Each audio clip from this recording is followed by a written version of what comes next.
सुन ले न दीदी सुन ले न भैया अमृतवाणी ला। गुरु घासीदास के अमर कहानी ला हो। गुरु घासीदास के अमर कहानी ला।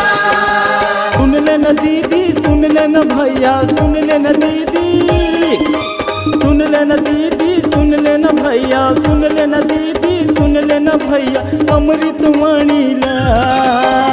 गुरु घासीदास के अमर कहानी ला हो।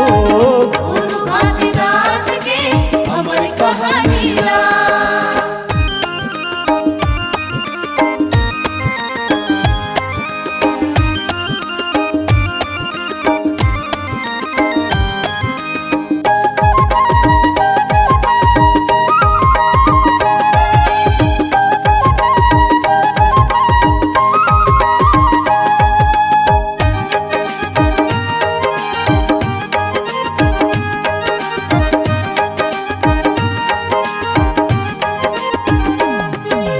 हरियल बैलल तहर गाए सतमापन आग जलाए। सातमय अपन आग जलाए। सातमय अपन आग जलाए।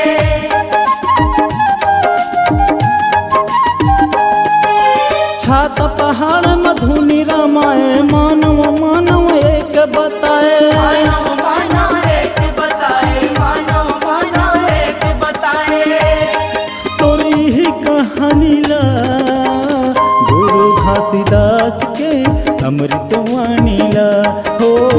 गुरु घासीदास के अमर कहानी ला।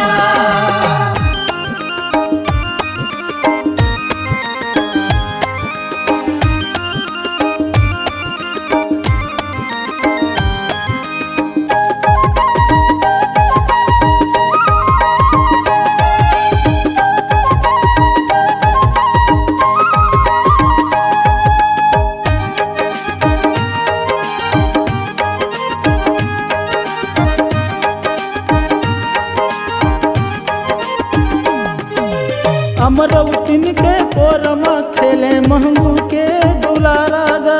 महंगू के दुलारा गा बाबा। महंगू के दुलारा गा।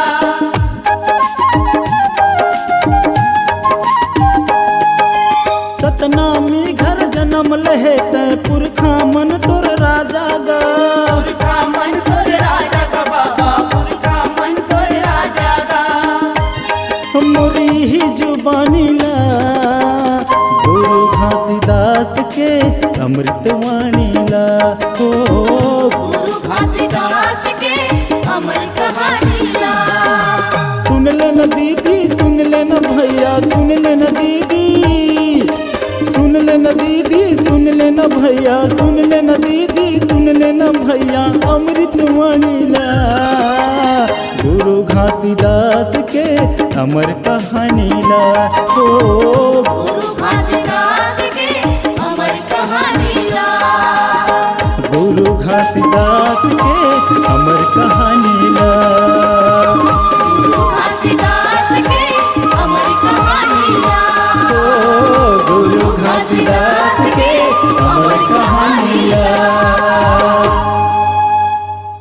अगर आप अपनी आवाज को एक नया आयाम देना चाहते हैं तो चले आइए मल्टी ट्रैक डिजिटल रिकॉर्डिंग के लिए संपर्क करें HK म्यूजिक कंपनी, कोटा डबरी, चांपा, छत्तीसगढ़।